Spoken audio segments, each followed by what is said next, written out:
అంధుల కోసం ప్రత్యేక లిపిని సృష్టించి వారి జీవితాలలో వెలుగులు నింపిన మహనీయుడు లూయిస్ బ్రెయిలీ అని అదనపు కలెక్టర్ స్థానిక సంస్థలు సంచిత్ గంగ్వార్ పేర్కొన్నారు. కలెక్టర్ కార్యాలయంలోని జిల్లా సంక్షేమ శాఖ కార్యాలయంలో లూయిస్ బ్రెయిలీ 216వ జయంతి వేడుకలను నిర్వహించారు. ఈ సందర్భంగా జిల్లా సంక్షేమ అధికారి లక్ష్మమ్మ ఆధ్వర్యంలో కార్యక్రమానికి వచ్చిన అంధులతో కలిసి కేక్ కట్ చేశారు. అదనపు కలెక్టర్ మాట్లాడుతూ అంధులు సామాన్యులతో సమానంగా అన్ని రంగాలలో ముందుండేలా ఆలోచించి లూయిస్ బ్రెయిలీ 6 చుక్కలతో కూడిన లిపిని తయారు చేశారన్నారు. అంధుల కోసం ప్రత్యేక లిపిని సృష్టించి వారి జీవితాలలో వెలుగులు నింపిన మహనీయుడు లూయిస్ బ్రెయిలీ అని చెప్పారు. ప్రస్తుతం అంధులు అన్ని రంగాలలో రాణిస్తున్నారని, అందుకు మన జిల్లాలో ఉన్న ప్రభుత్వ ప్రధానోపాధ్యాయురాలు పెరవలి గాయత్రి, బ్యాంకు ఉద్యోగి మధు ఉదాహరణ అని చెప్పారు. ఈ సందర్భంగా అదనపు కలెక్టర్ ప్రభుత్వ ప్రధానోపాధ్యాయురాలు పెరవలి గాయత్రి, బ్యాంకు ఉద్యోగి మధు సహా పలువురు అంధులను సన్మానించారు. అదే విధంగా అంధులకు వాకింగ్ స్టిక్స్ అందజేశారు.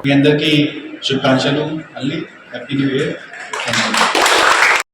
మీరు పెద్ద పని చేయవచ్చు అంటే ఎవ్రీథింగ్ ఇస్ పాసిబుల్. అది చాలా ఎగ్జాంపుల్స్ కూడా ఉన్నాయి. ఇక్కడ మన గవర్నమెంట్ నుంచి కూడా కొన్ని సాయం మీకు రెగ్యులర్గా ఇస్తున్నాము. ఈరోజు ఇది వాకింగ్ స్టిక్స్ డిస్ట్రిబ్యూషన్ DW వారు ఏర్పాటు చేశారు. తర్వాత స్టేట్ ప్రభుత్వం నుంచి ల్యాప్టాప్స్ కూడా, అంటే వేరే డిసబిలిటీస్కి వీల్ చైర్స్, ఇది అన్ని డిస్ట్రిబ్యూషన్ మేము టేకప్ చేస్తున్నాము. ఇప్పుడు డిసేబిలిటీ క్యాంప్ కూడా లాస్ట్ మంత్ ఏర్పాటు చేశాము. దీనిలో కూడా చాలామంది వచ్చారు. ఇది కూడా సక్సెస్ఫుల్గా DW వాళ్ళు చేశారు. అదేవిధంగా ఇంకా కూడా క్యాంప్స్ మేము రెగ్యులర్గా చేస్తాము.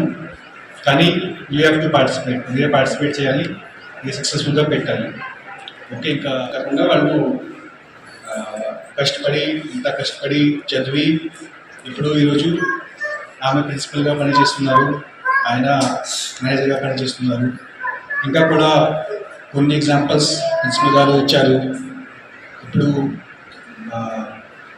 ఒక సినిమా కూడా వచ్చింది శ్రీకాంత్, ఆయన గురించి కూడా ప్రిన్సిపల్ గారు మాట్లాడతారు. ఇంత పెద్ద ఇండస్ట్రియలిస్ట్, అంటే బ్లైండ్ ఉన్నారు చైల్డ్హుడ్ నుంచి, కానీ ఇప్పుడు ఇంత పెద్ద ఇండస్ట్రియలిస్ట్ ఉన్నారు. చాలా ఇండస్ట్రీస్ ఉన్నాయి వాళ్ళు. ఇప్పుడు అర్థం ఏంటి, blindness is not a handicap. అంటే